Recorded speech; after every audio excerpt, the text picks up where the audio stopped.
Udah nih? Udah.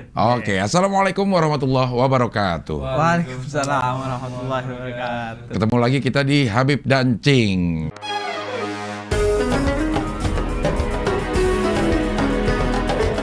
Apa kabar, Bib? Alhamdulillah baik, Cing. Alhamdulillah. Gimana kabar, Cing?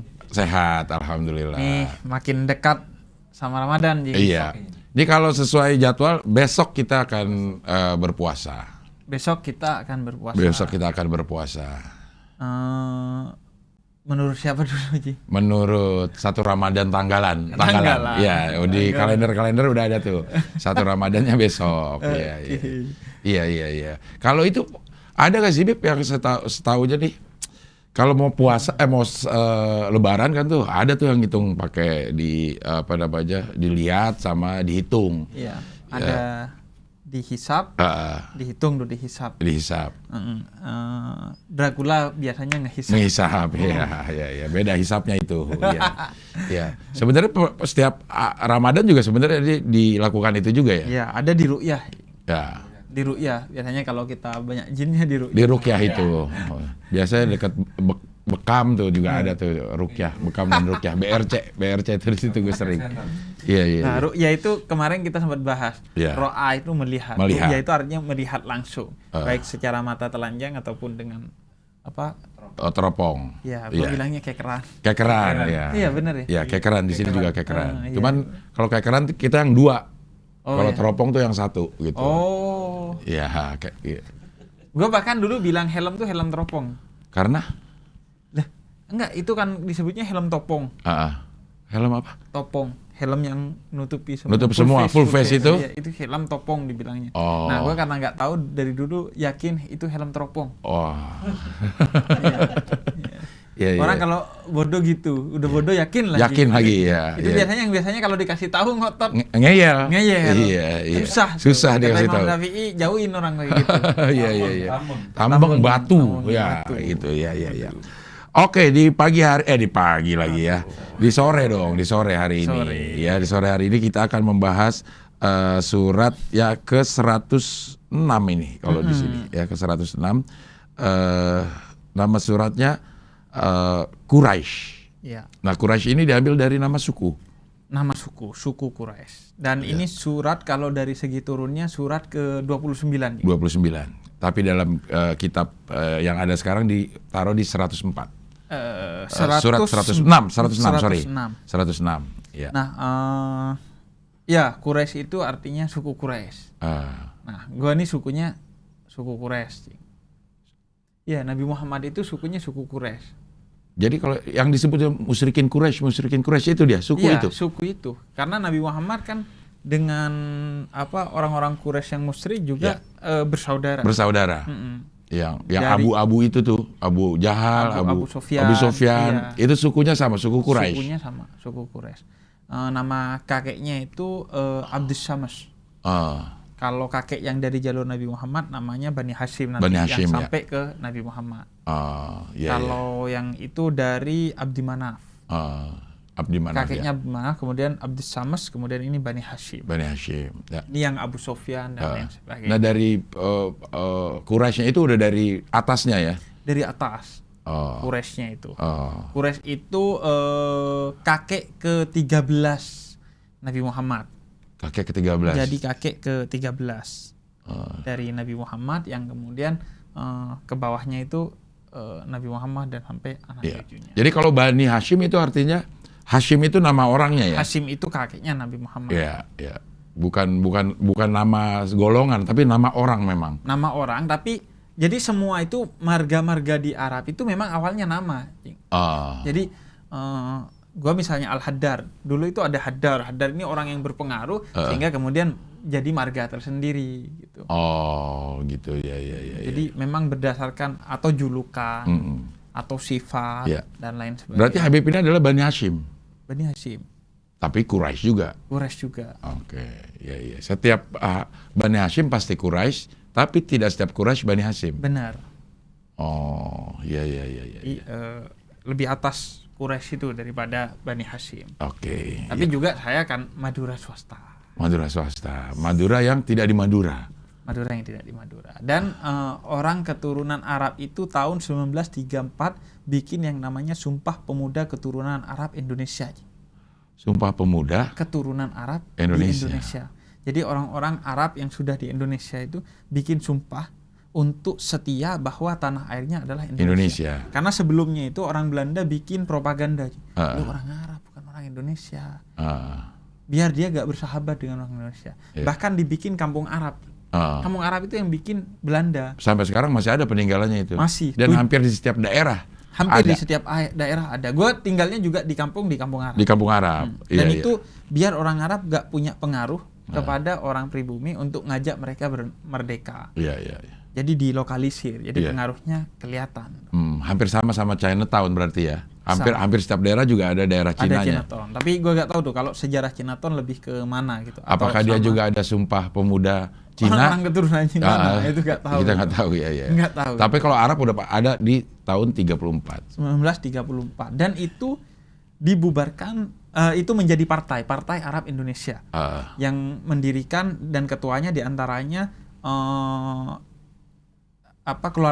kakeknya Anies Baswedan. AR Baswedan. Nah, itu kemudian Partai Arab Indonesia mendukung kemerdekaan, melakukan berbagai upaya, bahkan itu partai yang hampir di seluruh Indonesia ada cabangnya. Ada cabangnya. Itu sudah kuat banget tuh. Tapi 46 setelah Indonesia merdeka dibubarkan. Kalau nafsu seharusnya kan itu menjadi partai terkuat saat itu, dan mungkin sekarang akan menjadi partai terbesar mungkin. Tapi dibubarkan karena kenapa? Karena tujuannya adalah memerdekakan Indonesia, dan setelah merdeka orang Arab Indonesia itu harus bergaul lagi dengan orang Indonesia asli gitu, pribumi atau bukan berarti membubarkan diri, bukan dibubarkan, membubarkan diri biar nyebar lagi masuk ke partai-partai yang didirikan oleh nasionalis ataupun keagamaan, keislaman dan lain sebagainya. Jadi makanya gue udah refleks tuh biasanya kalau ditanya orang Arab ya bukan orang Indonesia. Udah refleks karena sejak sumpah itu anak keturunannya udah memang betul-betul ya orang Indonesia gitu. Enggak, biasanya yang ngotot biasanya orang Indonesianya. Enggak mana ada orang Indonesia mancung gini. Ada mancung ke dalam nih kayak gitu. Nah ini kata gue ya keturunan Arab. Nah kan Arab katanya. Tapi kalau tanjakan enggak gitu. Keturunan doang Arab ya. Ya demikian sekilas perjalanan politik Arab ini. Bukan apa-apa Jeng, soalnya ini kayaknya pembahasannya nggak panjang-panjang. Nggak panjang-panjang. Paling 59 menit. Ya sama aja 1 jam. Kan nggak 1 jam tapi. Iya, kurang-kurang dikit lah. Semiliar kurang 1000 juga nggak semiliar. Nggak sampai semiliar juga. Iya. Oke, kita akan membahas surat Quraisy, dan ini Makkiyah. Ini surat Makkiyah. Mayoritas ulama meyakini ini Makkiyah. Sebagian kecil aja meyakini Madaniyah, tapi saking kecilnya bisa disebut ini pasti surat Makkiyah. Apalagi membahas masalah suku Quraisy. Nah, membahas suku Quraisy, dan ini tujuan dari surat ini kan sebenarnya makna utamanya adalah mau mengajarkan pentingnya rasa syukur atas nikmat Allah. Nah, orang Quraisy ini diberi berbagai kebesaran, kemuliaan dan kenikmatan, tapi gak bersyukur. Sehingga mereka menjadi orang-orang musyrik, orang Quraisy yang musyrik. Disindir oleh ayat ini. Gitu. Di Madinah ada nggak suku Quraisy? Ya, yang kemudian hijrah. Oke. Tapi utamanya suku Quraisy ini di Mekah. Di Mekah. Iya. Jadi awalnya di Mekah, dan mereka memiliki kebanggaan atas Mekah itu sendiri. Termasuk Ka'bah itu ya. Nah, nanti kita bahas tuh kebanggaan utamanya sebenarnya pada Ka'bah. Ya. Padahal Ka'bah itu simbol keesaan Tuhan. Allah, tapi mereka musyrik. Nah, ini biasanya ibarat kata orang nih yang mau duitnya nggak mau tanggung jawabnya. Mau enaknya nggak mau bebannya. Gitu. Mau enaknya aja nggak mau enaknya.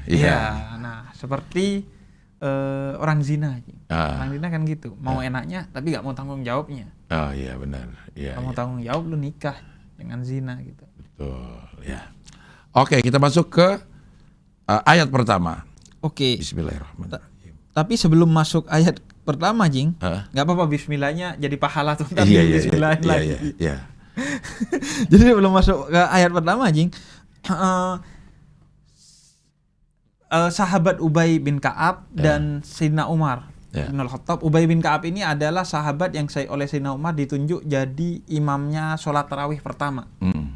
Karena mau Ramadan kita dikit bicara. Iya. Jadi sholat tarawih itu kan awalnya di zaman Rasul pernah di masjid tapi akhirnya di rumah. Karena Rasul kalau di masjid semua pada ikut, takut nanti disangka wajib nih. Sholat 5 waktu aja bolong-bolong, apalagi sholat tarawih. Jangan deh, kata Rasul. Akhirnya di zaman Sayyidina Abu Bakar di masjid tapi ada yang makmuman, ada yang sendiri-sendiri, munfarid dan lain sebagainya. Nah, kata Sayyidina Umar nih kan ngapain nggak mencar-mencar gini, mending disatuin. Disatuin jadilah kemudian sholat tarawih imamnya ini Ubay bin Ka'ab ini. Dan itu bid'ah, Cing. Maksudnya? Tidak dilakukan oleh Rasul? Tidak dilakukan oleh Rasul, dikumpulkan gitu. Tapi itulah kata Sayyidina Umar, ni'mal bid'ah hadihi. Ini adalah bid'ah yang baik, bid'atul hasanah dan nikmat. Jadi jangan selalu bilang, ini bid'ah dan jelek. Lihat dulu, bid'ah itu yang kullu bid'atin dolalah. Sesat, wa kullu dolalatin finnar. Dan di neraka itu adalah bid'ah, sesuatu yang baru tapi tidak memiliki dasarnya dari Rasul. Nah, kalau ini kan memiliki dasarnya. Hanya prosesinya kemudian oleh Sayyidina Umar dikumpulkan agar apa? Agar terlihat berjamaah. Berjamaah itu kan penting agar kita solidaritas. Walaupun orang Indonesia agak repot ini. Berjamaahnya kalau di masjid doang. Begitu keluar masjid, begitu keluar selangkah udah gak berjamaah. Buktinya sendal suka hilang. Kalau berjamaah harusnya gak hilang sendal kita. Tapi korupsi ada yang berjamaah juga loh. Iya, ada. Iya malah ya. Justru di sana berjamaah. Iya, berjamaahnya di situ ya. Padahal seharusnya berjamaah untuk saling mengingatkan kan kata Quran. Kita ini watawasau bil haqqi watawasau bis sabr. Mengingatkan dalam kebaikan dan kesabaran. Ini korupsinya yang berjamaah. Tapi kayak diingetin juga itu ada tuh, bisa tuh kayaknya. Ya demikianlah pembahasan tentang korupsi. Kemana-mana. Tentang politik sekarang korupsi ya. Nah, Ubay bin Ka'ab ini kenapa? Dan Sayyidina Umar ini meyakini bahwa ini bagian dari surat sebelumnya. Jadi surat sebelumnya itu surat Al-Fil. Jadi makanya nggak pakai bismillah kalau baca surat Li'ila fi Quraisyin ini. Karena ini sambungan dari surat Al-Fil. Tapi sebagian besar sahabat dan para ulama meyakini ini surat tersendiri, makanya pakai bismillah karena dipisahkan dari surat Al-Fil. Jadi pendapatnya ada yang mengatakan bahwa ini bagian dari surat Al-Fil yang merujuk kepada Sayyidina Umar dan Ubay bin Ka'ab. Monggo bismillahnya. Oke, bismillahirrahmanirrahim. Yang pertama li'ila fi Quraisyin. Quraisy, ya. Iya. Li'ila fi Quraisy, karena kebiasaan orang-orang Quraisy. Iya. Jadi ilaf itu artinya kebiasaan. Kebiasaan orang-orang Quraisy. Ilaf itu juga berarti adalah karena sangat terbiasanya sehingga dia punya pemahaman yang kuat tentang satu hal. Misalnya gua awal-awal ke tempat King Abdel, tempat parkir gak tahu di mana. Masih nanya parkir di mana? Tangganya di mana? Gitu. Berangkasnya di mana? Udah enggak dong. Karena nggak ada. Iya. Kalaupun ada gak tahu passwordnya. Iya. Passwordnya bintang 6 kali. Jadi karena saking biasanya dia punya pemahaman yang utuh tentang tempat itu. Ilaf itu artinya juga itu, yakni pemahaman atas satu negeri mereka yang karena biasa punya pemahaman yang utuh dan akhirnya tenang. Gue dulu pernah kerja di kantor, saking biasanya udah jalan tuh tenang. Kadang pikiran kemana-mana, udah tahu lubangnya di sini nantar, ininya di sini, udah tahu saking hafalnya. Atas tempat itu. Ilaf itu kalau di Indonesia tuh ala bisa karena biasa. Nah, bisa karena biasa. Iya. Nggak ada yang luar biasa kalau dibiasakan. Iya. Nah, jadi ilaf itu. Apa kebiasaannya? Ilafihim rihlatas sita'i was-saif. Di sini jadi, kebiasaan mereka berpergian pada musim dingin dan musim panas. Nah, jadi mereka memang biasa bepergian orang-orang Quraisy ini di musim dingin mereka ke Yaman dan di musim panas mereka ke Syam. Syam ini Syria dan Lebanon. Sekarang itu jadi negara Suriah dan Lebanon. Oh, bukan Irak ya? Syam itu? Syam itu tidak. Irak itu Basrah. Oh, Basrah, ya. Basrah disebut. Ya. Jadi mereka sering bepergian untuk tujuan apa? Tujuannya perdagangan. Tujuannya adalah bepergian untuk perdagangan. Dan itu menjadi karakter orang Arab. Orang Arab itu di mana-mana biasanya pekerjaannya adalah dagang. Dan dagangnya biasanya dagang minyak. Dari dulu? Minyak wangi. Enggak, itu sekarang aja. Sekarang, karena di Indonesia kan minyak wangi identik Arab. Biasanya dagang minyak wangi, oleh-oleh haji, kurma, dan lain sebagainya. Nah, berdagang itu menjadi karakter. Makanya orang Arab ketika masuk ke Indonesia dari Yaman itu, kakek buyut gua gitu, itu berdagang. Niatnya berdakwah, tapi dakwah kan butuh AdSense.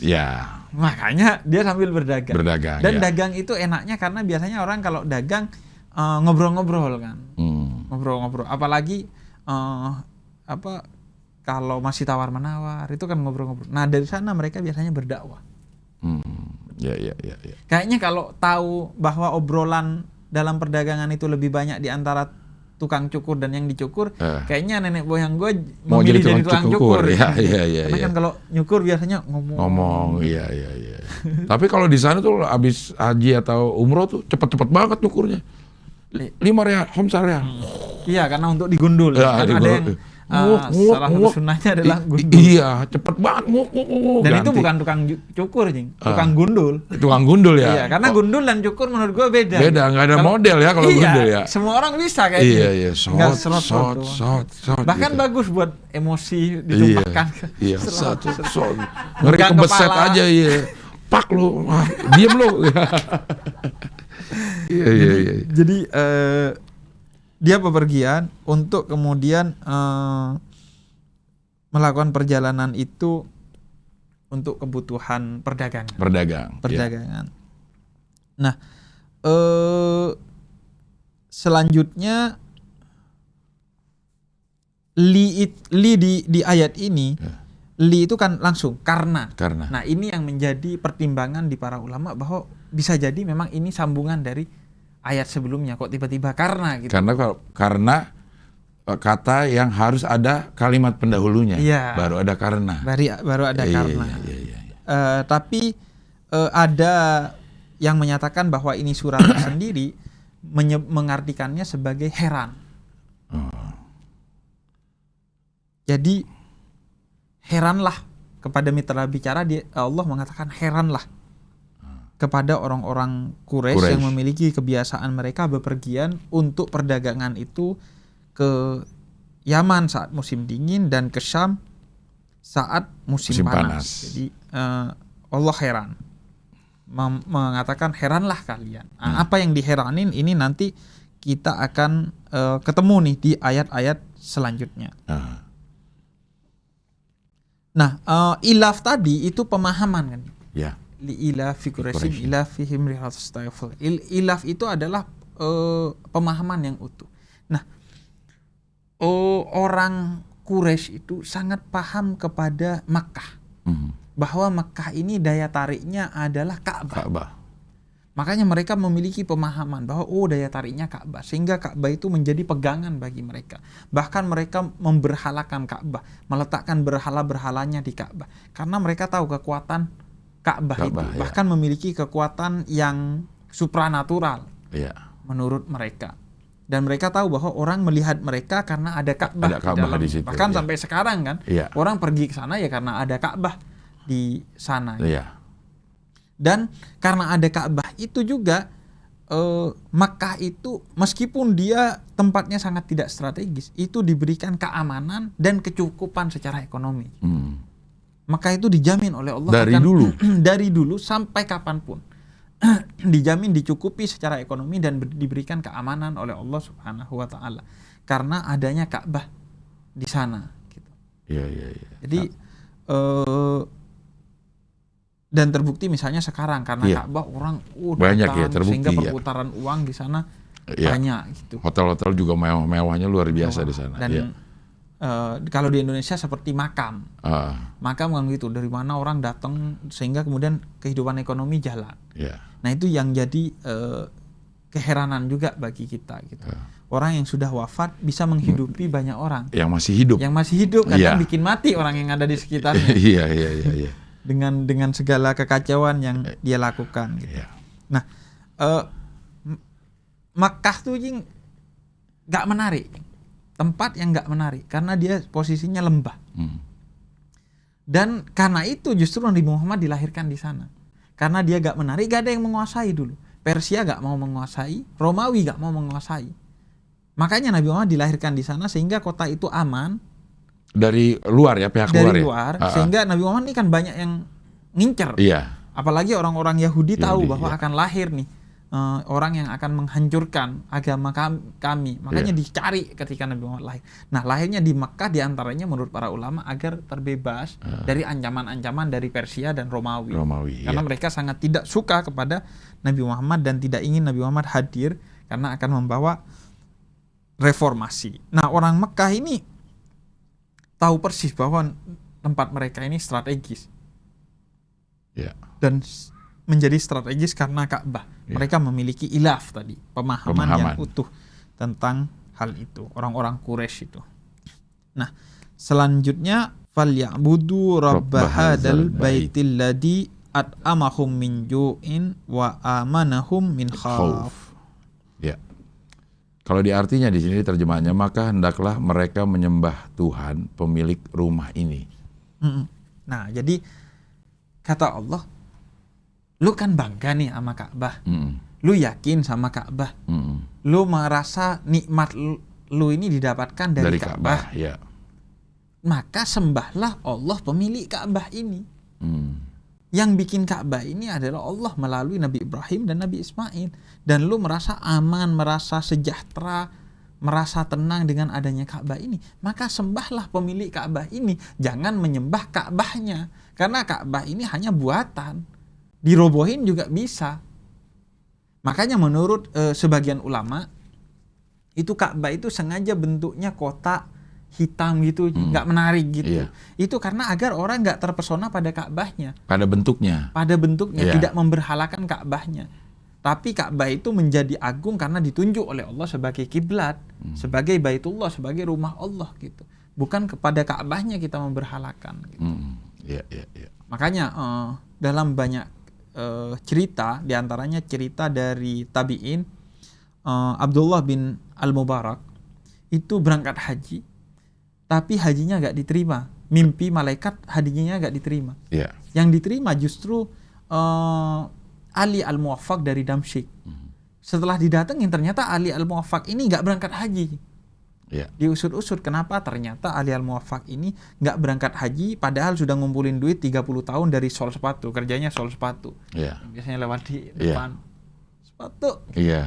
Kasian banget sekarang itu. Kenapa? Udah jarang banget yang benerin sepatu di situ. Kenapa? Udah di mall-mall udah banyak sekarang. Oh iya, kirain karena Covid nggak banyak orang jalan-jalan jadi sepatunya nggak rusak. Udah jarang dari sebelum Covid juga. Karena banyak yang online sekarang datang. Oh iya. Kalau itu kan kita nggak tahu jadwalnya. Iya, si sol sepatu kan kita nggak tahu jadwalnya tuh. Iya. Jadi kita udah rusak sekarang nih sol sepatu nggak lewat-lewat gitu. Biasanya justru kalau rusak sol sepatu nggak lewat. Sama seperti servis payung. Ya kayak begitu juga tuh ngerasanya tuh. Tukang servis payung. Korek gitu. Iya. Kalau lagi dicari nggak ketemu. Nggak ketemu. Iya. Kalau lagi nggak dicari, emang nggak ada. Iya, pantesan dicari nggak ketemu. Pantesan nggak ketemu dicari. Iya. Nah, ya itulah diskusi tentang tukang-tukangan. Tukang cukur, kores dan lain sebagainya. Nah, jadi karena itu bersyukurlah wahai orang-orang Quraisy. Lu ini nggak tahu disyukur, udah dikasih Ka'bah, bersyukur, berimanlah kepada Allah Subhanahu wa ta'ala, bukan kepada Ka'bahnya yang kamu imani, bukan Ka'bahnya dikasih berhala dan lain sebagainya. Tapi siapa yang membuat Ka'bah itu sendiri. Dan yang bikin Ka'bah ini kan Nabi Ibrahim. Nah, makanya wali dan wilayah itu satu kesatuan. Jadi orang wali itu adalah orang yang punya wilayah. Jadi wali itu ada region-regionnya jadinya. Iya, tapi wilayah itu bukan wilayah secara fisik utamanya. tapi wilayah secara batin yang kemudian berimbas kepada fisik. Jadi orang wali itu, karena kan gini, khairun nas anfa'um linnas, sebaik-baiknya manusia adalah yang bermanfaat kepada orang lain. Orang wali ini orang terbaik karena itu paling bermanfaat bagi orang lain. Nah, ketika ada dia akan memberi manfaat kepada sekitarnya. Nabi Ibrahim, ketika ada Nabi Ibrahim membangun Ka'bah bersama Nabi Ismail, maka Mekkah yang ada di sekitarnya itu menjadi pusat peradaban. Dulunya bukan apa-apa. Nah, makanya Nabi Ibrahim itu seorang wali. Begitu juga Nabi Muhammad pergi ke Yasrib yang kemudian menjadi Madinah. Dulu ketika Yasrib, apa Madinah itu gak ada apa-apa. Ketika Nabi Muhammad masuk sana, kemudian membangun masjid, membangun persatuan, membangun tempat untuk orang-orang yang terpinggirkan, yaitu yang kemudian disebut suffah. Orang yang nggak punya rumah, orang miskin dan lain sebagainya. Karena masjid dan orang miskin itu harus selalu dekat. Jangan sampai masjid itu justru ngusir-ngusirin orang miskin yang mau tidur. Jadi, nah, kemudian Nabi Muhammad membangun pasar, perekonomian dan lain sebagainya. Sejak ada Nabi Muhammad, Madinah menjadi Al-Munawwarah. Sejak ada Nabi Ibrahim, Makkah menjadi Al-Mukarramah. Jadi menjadi bersinar, menjadi mulia karena ada Nabi Muhammad di dalamnya yang membangun. Makanya Nabi Muhammad ya wali dari segala wali gitu, puncak kewalian. Begitu juga di tempat-tempat lain, kalau ada dia jadi baik, tempat itu berarti dia wali. Tapi kalau ada dia jadi buruk, berarti dia bukan kebalik wali. Berarti ilau, kebalik wali dibalik ilau. Enggak wali juga, cuman wali murid atau wali apa dia. Nah, maka orang Quraisy disuruh bersyukur oleh Allah Subhanahu wa taala. Karena kalau lu bersyukur karena ada Ka'bah, ketahuilah bahwa pemilik Ka'bah itu adalah Allah Subhanahu wa taala. Dia adalah Baitullah, rumah Allah Subhanahu wa taala. Ayat ketiga. Iya. Kemudian selanjutnya ayat keempat, alladzi at'amahum min ju'in wa amanahum min khauf. Nah, kenapa kemudian tersedianya makanan bagi orang-orang yang lapar dan keamanan bagi orang-orang yang ketakutan itu menjadi jaminan kebahagiaan? Karena memang dua hal tersebut, yaitu ekonomi dan stabilitas keamanan, merupakan dua hal yang paling mendasar untuk menjamin kebahagiaan kita. Iya. Orang kalau lapar itu nggak akan bahagia. Iya. Orang miskin mungkin bahagia, tapi orang lapar itu nggak bahagia. Dan orang yang tidak stabil keamanannya pasti gak bahagia, dipenuhi ketakutan. Bahkan kalau sekarang negara mau menginvestasikan uangnya juga yang pertama dilihat adalah kestabilan negaranya. Kestabilan negara yang mau dituju. Stabilitas, karena itu dia menjadi sangat penting. Karena itu misalnya doanya Nabi Ibrahim yang kemudian diabadikan dalam suratul Baqarah ayat 126, Rabbij'al hadza balad aminan warzuk ahlahu minas samarati. Artinya, Tuhanku, jadikanlah negeri ini negeri yang aman sentosa, keamanan, dan berikanlah rezeki dari buah-buahan kepada penduduknya yang beriman. Makanan. Jadi makanan, agar tidak lapar. Makanya selalu dua hal itu yang diminta oleh orang-orang yang menghendaki kebahagiaan. Nah, surat ini menjelaskan kepada kita, lu udah dikasih keamanan dalam melakukan perjalanan ke Syam, ke Lebanon, ke Suriah. Atau perjalanan di musim dingin ke ke Syam musim dingin. Iya, di musim dingin ke Syam, dan di musim panas itu musim dingin ke Yaman. Lu diberi keamanan tuh dalam perjalanan itu. Di tempat lu dikasih Ka'bah. Itu nikmat yang agung kata Allah. Maka syukuri itu dengan kamu mengesahkan Allah Subhanahu wa taala dan beribadah kepada Allah, beriman dan bertakwa kepada Allah. Nah, ini sekaligus sindiran dan pelajaran bagi kita agar selalu bersyukur kepada Allah, karena semiskin-miskinnya kita pasti kita sudah diberikan nikmat yang banyak oleh Allah Subhanahu wa taala. Nikmat nafas aja nih, apalagi pandemi. Sangat berasa nikmat kesehatan ini, sangat berasa. Jadi semua kita semiskin apapun, banyak sekali nikmat yang Allah berikan kepada kita. Maka mari syukuri dengan apa? Dengan semakin mengesahkan Allah Subhanahu wa taala dan semakin beribadah kepada Allah Subhanahu wa taala. Iya. bukan dengan yang lainnya gitu. Yeah. Sebagai bentuk syukur. Belum bersyukur kalau belum semakin dekat kepada Allah Subhanahu wa taala. Bukan sekedar bicara alhamdulillah, tapi membelanjakan harta kita untuk Allah Subhanahu wa taala. Iya. Apa membelanjakan harta untuk Allah? Membelanjakan harta untuk Allah itu artinya memberi makan orang-orang yang kelaparan. Karena dalam salah satu hadis qudsi kata Allah, saya kelaparan dan kamu tidak menolong. Maksudnya apa kata sahabat? Kata Nabi, maksudnya Allah itu bersama orang-orang yang lapar. Tolonglah orang-orang yang lapar. Di ayat yang lain Allah katakan, intan surullah yang surukum. Kalau kamu menolong Allah, Allah akan menolong kamu. Apa maksudnya menolong Allah? Ya, menolong orang-orang yang bersama Allah, maupun orang-orang yang tidak menyembah Allah pun kita tolong. Semua hambanya Allah kita tolong, semua makhluknya Allah kita tolong. Yang lemah. Dan Allah kata dalam hadis qudsi, Allah katakan melalui san nabinya yang agung Nabi Muhammad SAW, bahwa saya sakit kata Allah. Tapi kenapa kamu nggak jenguk? Maksudnya jenguk Allah yang sakit apa? Adalah jenguk orang-orang yang sakit dari hamba Allah.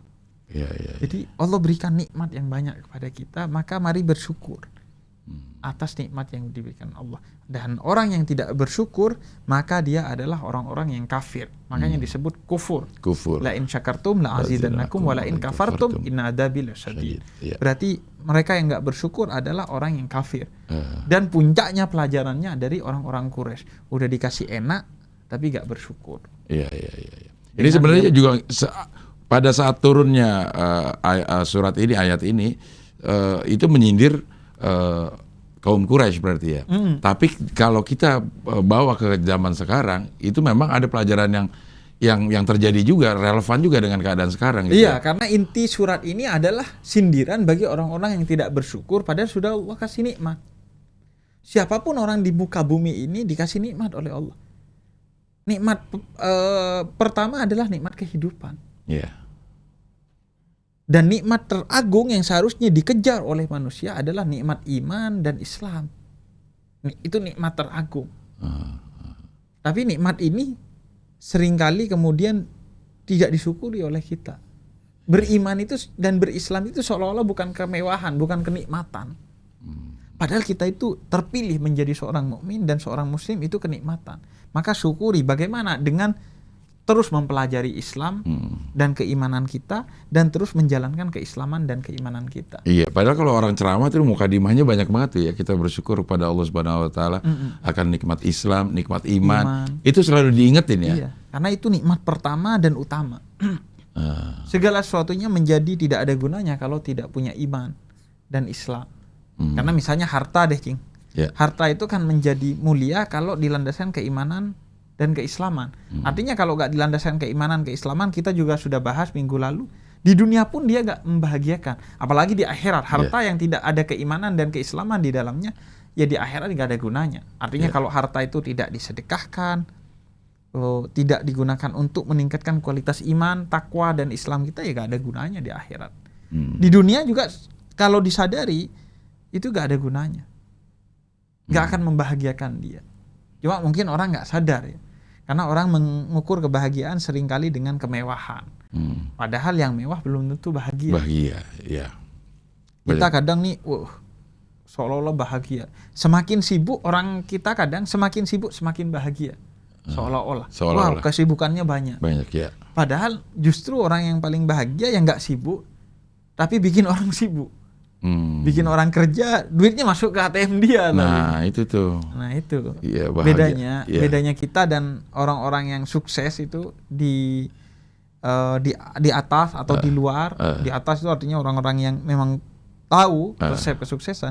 Itu dia bikin sibuk orang sebenarnya. Dianya nggak kerja, yang kerja duitnya dia, yang kerja itu jasanya dia, pemikirannya dia dan lain sebagainya. Kalau kita yang kerja orangnya, makanya capek dan dapatnya nggak seberapa lagi. Makanya mungkin karena ada rukun Islam yang lo syahadat, sholat, zakat, puasa, haji, yang semuanya ritual. Seakan-akan kalau sudah melakukan ini udah komplit keislaman kita. Padahal harusnya ada efek-efek dari semua ritual itu ya. Baru Islam kita. Baru kita islami gitu. Baru kita islami. Jadi harus ada efeknya. Dan puncak dari segala sesuatu dari harta kita adalah syukur. Puncaknya itu adalah syukur. Iya, iya. Kalau kita makanya Nabi pun beribadah itu ya karena syukur. Bukan kata Sayyidah Aisyah, kamu kan sudah pasti masuk surga. Iya, iya. Tapi kenapa masih ibadah dengan keras? Ya karena saya bersyukur. Ingin menjadi abdan syakur, hambanya yang penuh syukur kepada Allah. Dan semakin bersyukur semakin ditambah nikmatnya. Sebenarnya resep untuk ngerayu Allah agar ditambah terus ya bersyukur. Bersyukur. Tapi anehnya orang itu makin jauh dari Allah. Semakin kaya kecenderungannya kan semakin jauh. Iya, biasanya paling enggak belagu lah orang kalau OKB itu orang kaya baru itu belagu atau sombong gitu. Jadi itu semakin jauh dari Allah. Padahal kata Allah kalau mau pengen ditambah semakin dekat ke gue loh, biar gue tambah gitu. Iya, ya karena semakin bersyukur nikmatmu akan ditambah. Makanya saya kalau habis pulang dari mana-mana pulang ke rumah ngeliat istri, oh saya bersyukur punya istri ini, insya Allah akan ditambah. Ditambah nikmatnya. Nah itu, ini pelajaran penting nih Ci. Yang ditambah itu nikmatnya. Bisa jadi hartanya nggak ditambah atau dikurangi, tapi nikmatnya yang ditambah. Iya. Nah syukur-syukur kalau harta dan nikmatnya ditambah. Iya. Syukur-syukur kalau istrinya dia terus, tapi nikmatnya bertambah. Tapi agak repot Cing ya. Istri nikmatnya bertambah itu agak repot kan, semakin tua suami ke istri dan istri ke suami itu semakin kayaknya harus ada trik-triknya memang untuk membuat hubungan itu tetap nikmat. Kalau dalam Islam itu harus di-upgrade dari mawaddah ke rahmah. Jadi awalnya mawaddah itu cinta yang karena sesuatu. Karena sesuatu, karena hartanya, karena ketampanan atau kecantikannya, karena keturunannya. Tapi kalau rahmah itu cinta yang sudah nggak pakai alasan. Nggak pakai alasan. Ada satu kakek nenek yang sangat mencintai. Kemudian ada cucunya datang, kata kakek ini, saya pengen kopi. Kemudian kata cucunya, ya sudah saya mau bikinin. Oh enggak, saya pengen nenekmu yang bikin. Hanya neneknya sambil gemeteran, dia berangkat ke dapur, dia bikin kopi, kemudian mau ngambil gula, kena garam. Mau ditegur, biarin deh kata anaknya. Dikasih ke suaminya. Ntar juga pasti kakek negor kok. Dia minum nih, minumnya kayak gini nih. Oh gitu. Ada sih gue, tapi karena kakeknya udah nggak boleh minum kopi.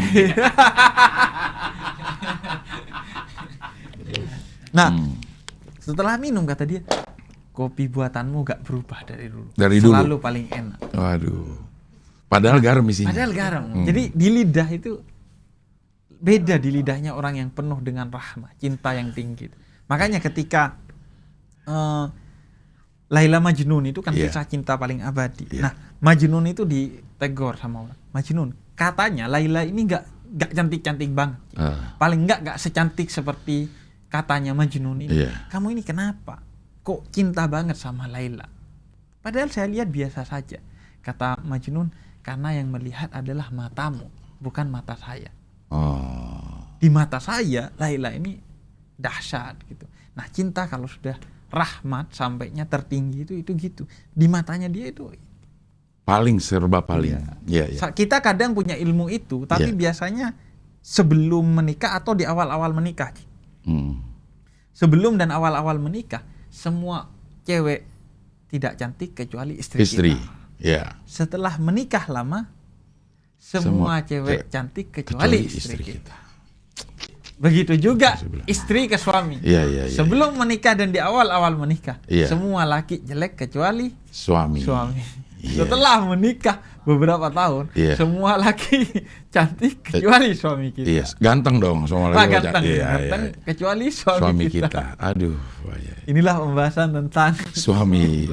Tapi di kisah yang tadi tuh, yang nenek dan kakek itu setelah diteliti-teliti ternyata ada kisah di balik itu. Kenapa sih neneknya ngambil garam? Karena di situ ada tulisan garam, gula gitu. Ternyata itu sebenarnya isinya gula. Kenapa ditulis garam? Supaya nipu semut. Semutnya biasa nyemutin, jadi ditaruh tulis garam. Gitu. Tapi tidak berlaku bagi semut yang buta huruf yang kemarin. Nggak bisa baca di perpustakaan. Dia tetap aja kan. Iya, dia kesana ya. Sistemnya tuh ngerasain ya, dicobain. Iya. Itu karena sedikit, kalau banyak cobaan. Iya. Iya. Tapi ini surat udah habis. Surat udah habis. Ini kayaknya ngejar satu jam kita kemana-mana. Kayaknya nggak usah dikelarin 1 jam. Udah berapa menit ini? 40. Ya? 40. Oh, 40 udah cukup. Iya. Boleh lah 40 menit. 40 boleh lah. Iya. Oke. Biar nggak ketahuan banget ngejar-ngejar 1 jamnya. Iya. Tapi bisa kalau mau dikejar. Bisa sih, ya, tapi nggak usah lah. Iya. Nanti orang bingung. Ini acara tadabbur atau tercebur? Iya. Karena udah mulai dari politik, tadi ngomongin Partai Arab, terus ngomongin tentang tukang cukur, masuk ke cerita semut, kopi. Itu biar relate lah. Generasi milenial ini kan suka yang relate. Oh iya benar. Sampai ke Laila Majnun. Majnun. Iya, makanya ada orang yang bilang kalau sampai lu gila ya itu disebutnya Majnun. Karena menggila-gilakan sesuatu. Laila atau sesuatu gitu. Iya. Laila tuh cantik aja karena yang lihat adalah mataku, bukan matamu. Nadanya itu udah beda arti tuh kalau ya matamu dengan matamu. Nah, itu beda. Makanya saya suka kalau ngirim WhatsApp itu pakai voice. Agar nadanya ketahuan. Karena kadang orang bacanya itu pakai nadanya dia. Betul. Akhirnya salah paham. Dan nadanya itu tergantung dari suasana hati. Iya. Kalau lagi seret ya, aduh perasaan orang marah aja sama gue. Semua orang marah. Iya. Nah, inilah pembahasan tentang WhatsApp. Kita pindah ke Instagram. Oke Labib, terima kasih ya. Sudah membahas surat Quraisy dan mudah-mudahan kita bisa membahas lagi di next episode surat-surat pendek yang biasa kita baca saat sholat, dan tujuannya supaya kita nanti sholat tahu artinya dan bisa lebih khusyuk untuk menjalani ritual sholatnya. Oke, terima kasih sekali lagi Bib, dan kita bisa ketemu lagi di Habib Dancing surat berikutnya. Wassalamualaikum warahmatullahi wabarakatuh. Waalaikumsalam warahmatullahi wabarakatuh.